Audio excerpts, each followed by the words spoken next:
Bom dia, mamães! Tudo bem com vocês? Eu tô sumida aqui, né? Sumida não, tô desaparecida mesmo. Mas tudo tem uma explicação. Eu vim aqui pra contar pra vocês tudo que aconteceu e quero até mesmo pedir desculpas por isso. Bom, pra quem não sabe, eu sou católica e eu queria muito levar a Valentina no Santuário de Aparecida do Norte, em São Paulo. E pra isso, nós viajamos pro Brasil em janeiro. Tudo correu bem na viagem, nós saímos de Londres e fomos até Lisboa, de Lisboa nós fomos para Belo Horizonte direto. Então foi muito fácil, foi muito rápido. Chegando lá, nós ficamos na casa da minha avó, em Belo Horizonte. Estávamos lá eu, a minha avó, a minha madrinha, a madrinha da Valentina, as minhas primas, né? E rotina normal. Tudo que eu fazia lá era tudo que eu faria aqui se nós estivéssemos aqui. Bom, como nós queríamos ir à Aparecida, nós marcamos essa viagem para março. Ou seja, eu iria ficar no Brasil de janeiro até março, que era quando meu marido ia nos buscar, nós íamos até Aparecida, ele via a minha família e depois nós regressávamos. Tudo correu bem até aí. No dia 5 de março, meu marido chegou. Embora já estivesse, né, no início ali da pandemia, nós já saíamos de máscara, mesmo a Organização Mundial de Saúde dizendo que não era preciso usar máscara, mas como eu sou muito prevenida ou talvez muito medrosa, nós já usávamos máscara. Tudo fora do normal, mas sem deixar de ser normal. Ou seja, nós estávamos nos enquadrando aquela situação, porém sem deixar as coisas transcenderem o nosso psicológico. Bom, então nós fomos para São Paulo. Eu de máscara, Miguel de máscara, Valentina de máscara. O voo não estava cheio, mas já tinha aquela preocupação, já tinha aqueles rumores de tá acontecendo assim, assim, assado. Eu até conversei com uma das passageiras, ela estava vindo da Ásia e ela disse que lá estava tudo modificado, já havia álcool em gel para todos os lados, as pessoas não entravam nos ambientes sem máscara. Enfim, realidades diferentes, porque na Ásia a doença já havia se espalhado e no Brasil ela estava acabando de chegar. Mas não deixava de nos preocupar. Bom, tudo correu tudo bem até aí, nós fomos até Aparecida, eu saí de lá revigorada, amei a viagem, consegui os meus objetivos, mas Deus é tão maravilhoso porque eu não imaginava que ia ser tão rápido, que eu iria conseguir concretizar isso tão rápido, e em menos de 2 anos da Valentina nós conseguimos levá-la até lá. E graças a Deus correu tudo bem. Porém, no dia 12 de março veio um choque, um baque. O Miguel chegou no Brasil no dia 5 de março e nós fomos até Aparecida, voltamos para Minas e a partir daí a gente já não podia mais sair de casa, já estávamos em quarentena. Mesmo porque dentro de 12 dias nós iríamos fazer uma viagem internacional e nós não poderíamos correr riscos. Então começou a nossa quarentena aí. A viagem do Miguel praticamente foi para ele ficar dentro de casa. Mas a gente agradece a Deus por nada ter acontecido, por tudo ter corrido bem. E voltando ao assunto, no dia 12 de março, nós descobrimos que o nosso voo havia sido cancelado. E o nosso voo de regresso seria 20 de março, com a chegada 21 de março. Mas isso não aconteceu, nosso voo foi cancelado. E aí começou o turbilhão na nossa vida. Por quê? Nós estávamos programados e preparados para que eu estivesse lá 3 meses e o Miguel 20 dias. E o que aconteceu? Tudo mudou. Tudo mudou em função dessa pandemia, que é nova, que é recente, que deixou todo mundo atordoado, com medo. Inclusive, tá todo mundo assim ainda até hoje. Lógico que a nossa realidade aqui é diferente da realidade do Brasil, embora aqui tenha passado essa fase que hoje está acontecendo aí no Brasil. Bom, chegou a faltar alimento nos supermercados. Aqui eu não peguei essa fase porque eu estava no Brasil. E como eu estava dizendo, eu vou explicar como foi essa crise aqui e o que eu apanhei aí no Brasil e o que eu apanhei aqui. Bom, nosso voo foi cancelado e mediante a isso começou o turbilhão na nossa vida, sem saber o que nós iríamos fazer. Nossa programação era uma e aconteceu outra coisa, algo que não estava previsto. Nós tínhamos reserva e tivemos que começar a gastar destas reservas. Por quê? Valentina despende de fralda, de leite, lá tem transporte é caro, não é como aqui que nós temos o carro na porta. E aí começou a nossa luta de tentar voltar para casa. Remarcamos esse voo, então, para o dia 1 de abril. Voo esse que também não aconteceu, foi cancelado, nós não fomos avisados. A TAP não entrou em contato conosco para dizer que o voo tinha sido cancelado. De antemão, antes disso tudo, eu tentei prorrogar o meu voo para mais um mês, meu e da Valentina, não o do Miguel, para que a gente não precisasse viajar com a Valentina numa época em que nada se sabia, tudo era novo, tudo era preocupante, o medo estava instaurado em todos. Então, eu tentei prorrogar minha passagem, a TAP falou que eu tinha que pagar uma taxa, coisa e tal, e eu não conseguiria remarcar esse voo. Ok, eu falei, não, então eu vou, seja o que Deus quiser. A taxa, gente, eu só não paguei porque ela era mais cara do que a minha passagem. Então, não, eu não iria fazer isso.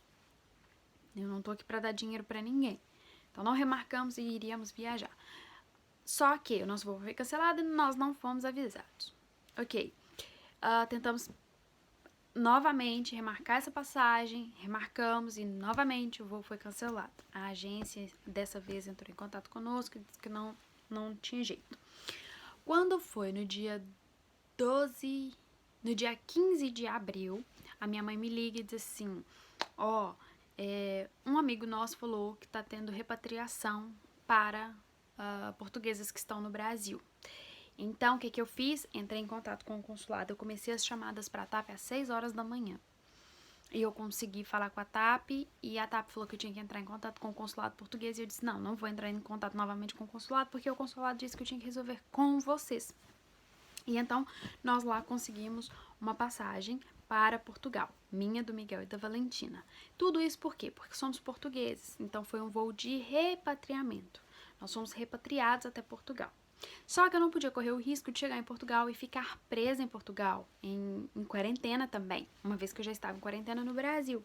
Então, o que eu fiz? Eu tentei comprar uma passagem, primeiro, de Lisboa para Londres, porque assim, eu estando em quarentena no Brasil, gente, eu estava gastando em real. Se eu fosse para Portugal, eu iria estar gastando em euro, lembrando que eu já estava gastando reservas. Então, assim, entre um e outro, obviamente, eu preferiria gastar em real, que uma libra aqui são R$6. Uma libra são €1,13 ou 15, se eu não estou em erro. Então, assim, meu dinheiro ia render muito mais lá do que em Portugal. Então, eu consegui comprar essa passagem. Porém, a viagem saía de São Paulo. E como eu disse a vocês no início, eu estava em Belo Horizonte. Então, embora eu tenha ido a Aparecida, eu voltei para Minas. Então, assim, eu tive que sair de Minas de carro próprio, porque não estava saindo voos de Belo Horizonte para lugar nenhum. Então, eu fui até São Paulo no carro dos meus tios e eles nos levaram. E de lá, nós seguimos para Lisboa, um voo de 9 horas. Bom, foi uma viagem muito longa. Saindo de Minas até São Paulo, nós gastamos cerca de 8 horas. Depois de Minas, de São Paulo para Lisboa, nós gastamos 9 horas de voo. Lembrando que no meio de uma pandemia, era máscara, as malas, uma criança, que eu não deixei ir pro chão hora nenhuma. Eu cheguei aqui exausta, porque eu não tive coragem de deixar a Valentina ir pro chão, pelo fato de que é uma criança, põe a mão em tudo, depois quer pôr a mão na boca, ela toda hora queria tirar a máscara, então eu optei por ir revezando com meu marido e a gente ficar com ela no colo. E em função disso, nós ficamos muito exaustos, mas graças a Deus correu tudo bem. Bom, nós chegamos em Lisboa às 6 da manhã e o nosso voo para Londres era só às 7 da tarde. O voo de Lisboa, de São Paulo para Lisboa, tinham 45 pessoas, o que foi ótimo, porque entre nós e os outros passageiros havia um espaço de 8 bancos. Então não tinham pessoas nem do nosso lado, nem na frente, nem atrás, o que me deixou mais tranquila. Ali sim a Valentina pôde ir para o chão algumas vezes. No espaço que nós estávamos era onde ficam os berços. Então, nós tínhamos isso. A Valentina pôde ir para o chão durante aquelas 9 horas, ela conseguiu ir para o chão algumas vezes. E em Lisboa, o aeroporto estava completamente vazio, gente. Você não via ninguém, não haviam pessoas. O grupo de pessoas que haviam no aeroporto era o mesmo grupo de pessoas que estavam no voo conosco. Alguns foram realmente para ficar em Portugal, outros seguiriam para a Alemanha e outros vieram para aqui. Nesse voo que nós viemos de Lisboa para cá, também haviam cerca de 37 pessoas. Logo, não tinha muita gente no avião, embora o avião fosse menor.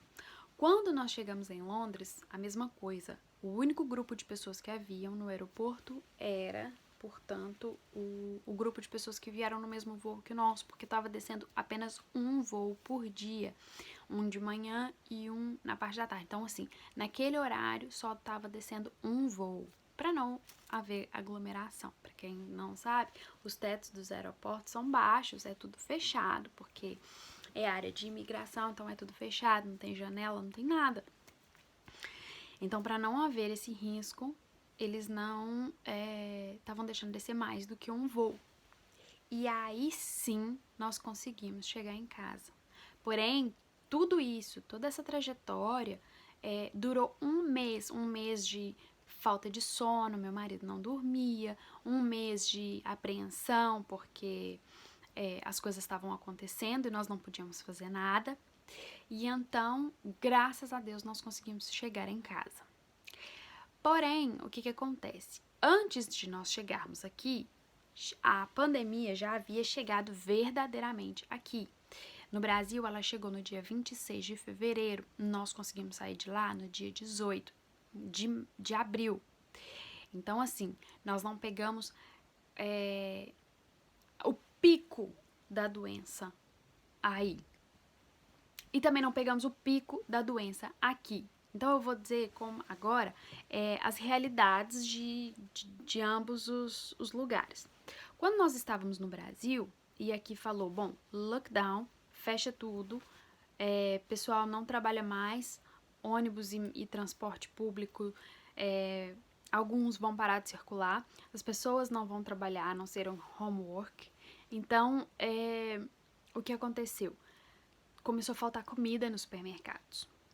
As prateleiras começaram a ficar completamente vazias. Não tinha comida, não tinha suprimento, não tinha papel higiênico, não tinha água. Então tudo começou a faltar. As pessoas começaram realmente a estocar comida, as pessoas começaram realmente a estocar suprimentos, porque elas tinham medo. Medo esse que todo mundo tem até hoje. Só que o que acontece? O governo interviu nisso aí e começou a falar, pessoal, não precisa fazer estoque. Começaram a liberar só 3 águas por pessoa no supermercado para que as pessoas não fizessem grandes estoques e que não faltasse para quem não tinha. Então, foi muito difícil, foi uma fase muito difícil. Fase essa que eu não peguei, mas a minha família pegou, né? Elas me mandavam foto todos os dias de como estavam as coisas. E isso nos fez ter medo, portanto, de sair do Brasil. Nos fez ter medo de sair daí. E ao mesmo tempo que a gente tinha medo de sair daí, a gente também tinha medo de ficar. Porque se aqui a situação estava como estava, como ficaria a situação aí quando chegasse no pico? Né? Desesperador, era uma situação muito desesperadora. E eu pedi muito a Deus, pedi, meu Deus, que seja feita a sua vontade, quando for realmente o momento de eu ir embora, que tudo dê certo, mesmo quando tudo estiver indo para caminhos tortuosos, mas que dê tudo certo. E então, graças a Deus, nós conseguimos chegar em casa. E aí foi onde o Miguel voltou a trabalhar. Por que ele voltou a trabalhar? Porque, como eu disse, as realidades de ambos os lados eram diferentes. Quando aí estava começando a subir o pico, aqui estava começando a baixar. Então, ele pôde ir trabalhar. Um mês depois da gente estar em casa, minha mãe também conseguiu voltar a trabalhar. Então, assim, as realidades são outras. Hoje, nós temos aqui a volta de 700 pessoas infectadas, enquanto que no Brasil, eu já nem sei mais o número. Nós, quando chegamos aqui, o pico já havia acontecido. E aí no Brasil ainda estava longe de acontecer. Pontos e fatores diferentes entre um lugar e outro em relação à pandemia. O Brasil No início, eu estava aí, então eu falo daquilo que eu vivi, está, pelo menos em Minas, em Belo Horizonte, as pessoas estavam respeitando distância social, você via muitas pessoas de máscara, você via álcool em gel nos estabelecimentos, as pessoas estavam respeitando. Aqui demorou a entrar em lockdown, aqui demorou a fazer quarentena, aqui demorou tudo. Então o pico chegou muito rápido. Aí no Brasil demorou a chegar porque as pessoas estavam realmente respeitando. Só que chegou num ponto em que as pessoas aí se cansaram, chegaram ao limite, ao extremo. Eu não sei o que vai na cabeça dessas pessoas também, eu não tô aqui pra julgar ninguém. Eu falo daquilo que eu fiz. Eu fiz a quarentena, eu estou de quarentena, eu continuo respeitando o espaço, limite, máscara, álcool em gel, tudo. Então, assim, as pessoas aí, eu acredito que se cansaram e, em função disso, pararam um pouco de respeitar o lockdown, pararam de respeitar, desculpa, a quarentena. Então, os números estão muito alarmantes, os números estão muito extremos e eu tô muito assustada. Aqui morreu muita gente, aí já morreram mais pessoas do que aqui. E realmente é preocupante. Então vamos às medidas. O governo aqui demorou, mas quando ele entendeu que era necessário, sim, as pessoas se guardarem, houve o lockdown, houve a obrigatoriedade da máscara, os transportes públicos pararam de ser pagos, ou seja, aqui você não paga transporte público com dinheiro, apenas com cartão. Então, para você bater o cartão, você vai muito próximo ao motorista. E para você não ir próximo ao motorista, o que o governo fez? Ninguém paga transporte. Vocês entram pela porta de trás, sentem-se cada um num banco, não sentam duas pessoas, e segue a vida. Isso para pessoas que não tinham como trabalhar de casa, que não tinham como fazer o homework. O trabalho aqui nunca foi proibido, mas o conselho era de que as pessoas não trabalhassem. E como as pessoas aqui têm consciência, quem não podia fazer homework também não trabalhou, porém também não deixou de receber, tá? Eu falo consciência porque, assim, eu sei que as realidades são diferentes, eu sei que os países são diferentes, eu sei que as medidas são diferentes, eu sei que a proteção é diferente. Porém, eu acredito, assim, que se houvesse consciência da parte de todos, as coisas seriam melhor entendidas. Coisa que aí eu tô vendo que muita coisa não tá acontecendo. Inclusive da parte de quem deveria proteger, dos governantes, né? De quem deveria proteger a sociedade, os cidadãos. E, como eu disse, eu não tô aqui pra julgar ninguém. Tô só botando aqui as medidas, a diferença das medidas. Então, pronto, ninguém pagava transporte. Então, as pessoas ficaram em casa, continuaram recebendo, porém, ninguém saía, a não ser que fossem em pares, e mesmo assim para ir ao supermercado. Supermercado com filas, ninguém entra, nenhum supermercado entra esse número maior do que aquele que pode e que deve, não é? Álcool em gel em todos os estabelecimentos, a máscara é obrigatória em transporte públicos e estabelecimentos, tá? Hoje em dia já se pode, porque como eu disse, o número caiu drasticamente, graças a Deus nós estamos à volta de 700 infectados no Reino Unido, número que se sabe, número de pessoas que fizeram o exame. Então, hoje pode uma reunião de família, tá? Não é amigos, é família. Podem se reunir, reuniões pequenas, em casa, claro. Os restaurantes todos já reabriram, porém todos eles têm viseira de acrílico nas mesas. Você não entra em contato com as outras mesas, tá? Existem viseiras de acrílico. Nos supermercados ainda você não entra sem máscara, graças a Deus. Os shoppings já reabriram, mas atenção, gente. Esses estabelecimentos só reabriram quando os números baixaram drasticamente. Não foi preciso nenhuma liminar porque os shoppings têm que abrir, porque as lojas têm que abrir, porque os lojistas têm que vender. Não, nada disso. Reabriram porque os números baixaram. tá? Ninguém abriu nada com pandemia no pico. Igual eu tô vendo aí no Brasil, que as coisas, que o bicho tá pegando e tem lojista, varejista e o escambau A4 fazendo,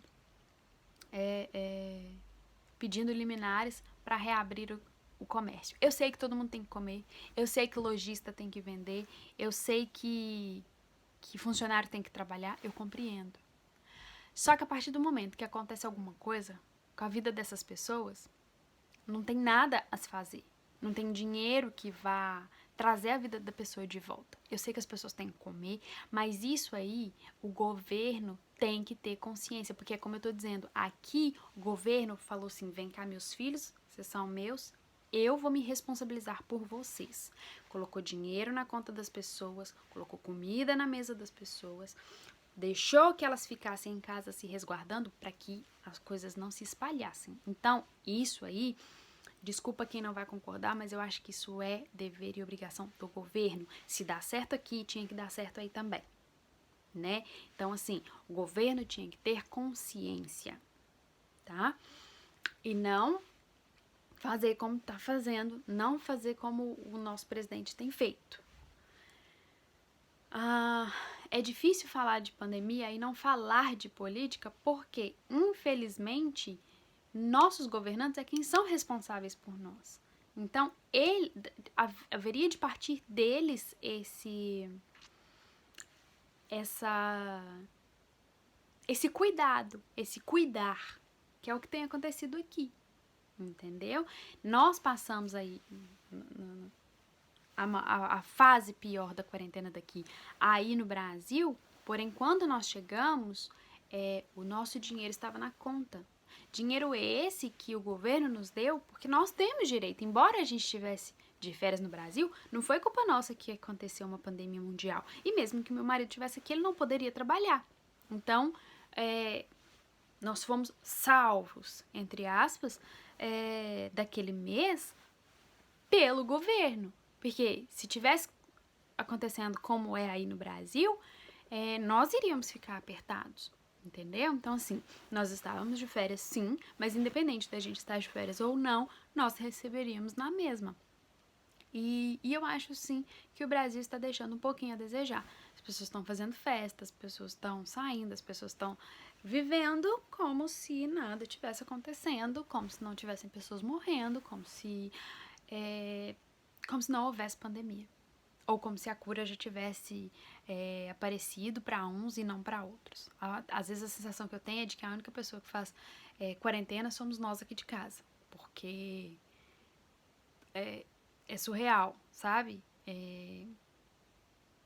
Não aqui, porque aqui as pessoas estão cumprindo. Agora tá relaxando mais. Como eu disse, não tem muitos casos, então as pessoas estão começando a se permitir mais, a sair, a se encontrarem. O que não é certo, não sei também, porque tem dia também que eu fico... A vontade que dá é de chutar o pau da barraca, eu não sei explicar, mas assim, as pessoas estão se permitindo mais. Porém, não estamos num pico da doença se permitindo igual eu tô vendo aí no Brasil. Venhamos e convenhamos. Eu não tô dizendo que aqui as pessoas são melhores ou piores, nem nada disso, não. Porém, eu acho que a consciência das pessoas estão, sabe? Eu não sei explicar, mas quando eu estava no Brasil, as pessoas estavam se cumprindo, era daquilo que eu via. Nós íamos no supermercado só uma vez por semana e só íamos 2 pessoas da casa. Comprávamos tudo para uma semana inteira, sem exageros, porque, como eu disse, eu vi que aqui faltou.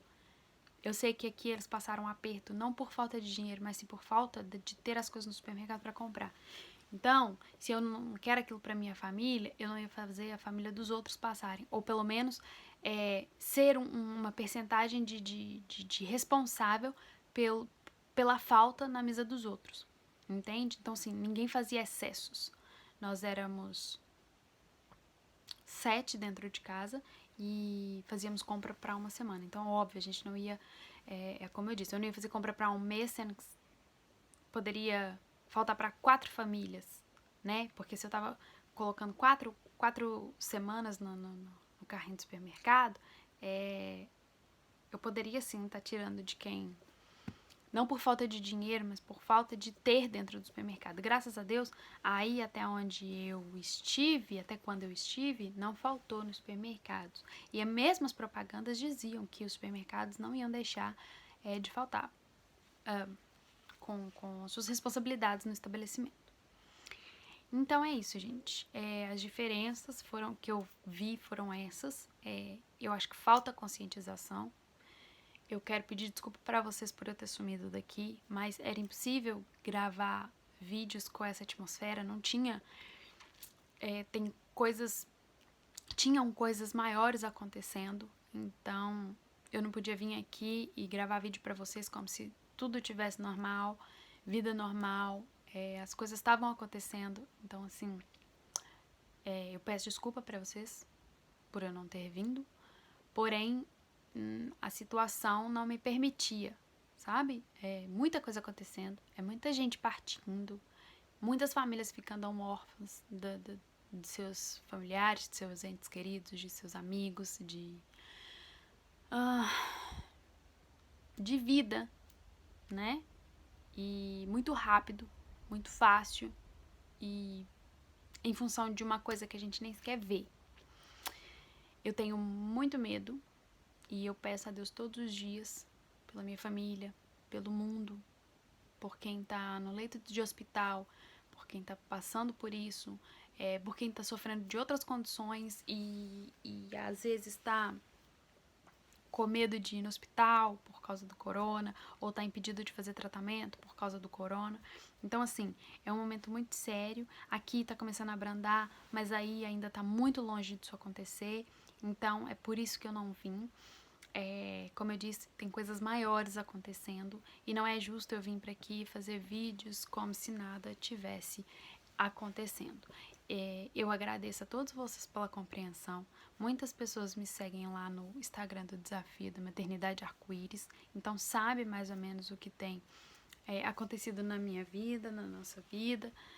Nós também estamos nos permitindo agora sair um pouco mais. A gente tem feito piqueniques no parque. A maioria das vezes a gente está indo para ar livre. Nós, aqui de casa, família, não estamos aglomerando com amigos, com vizinhos, com ninguém, porque não é o momento, né? E a gente está saindo justamente para não acabar com o resto de sanidade mental que ainda existe, porque não é fácil. Todo mundo está passando pelo mesmo. Todo mundo vai pegar essa crise econômica que vai vir. Todo mundo conhece alguém ou tem alguém que partiu por causa do corona. Então, assim, é uma situação bastante complicada, bastante delicada para eu estar vindo aqui gravar. Então, eu peço desculpa, eu peço perdão para vocês mais uma vez. Eu agradeço pela compreensão. Eu agradeço por quem não foi embora. E eu pretendo agora, a partir de agora, começar a fazer mais vídeos. Contar pra vocês, eu pretendo fazer o próximo vídeo contando pra vocês a nossa rotina, como é que tem sido,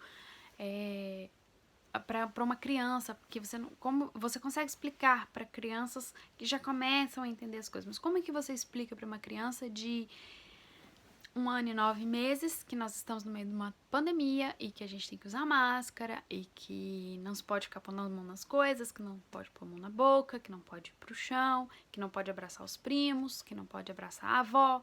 Então, assim, é muito complicado. Mas eu vou contar pra vocês como é que tá sendo a nossa rotina. Mais uma vez eu agradeço, eu peço perdão, esse vídeo tá enorme, então eu vou contar nossa rotina em outro vídeo, numa outra fase. Se vocês tiverem perguntas, questionamentos, dúvidas, desabafam de como tá sendo essa quarentena, o espaço tá aberto, é todo de vocês. Um beijo, obrigada por me ouvirem até aqui. Tchau!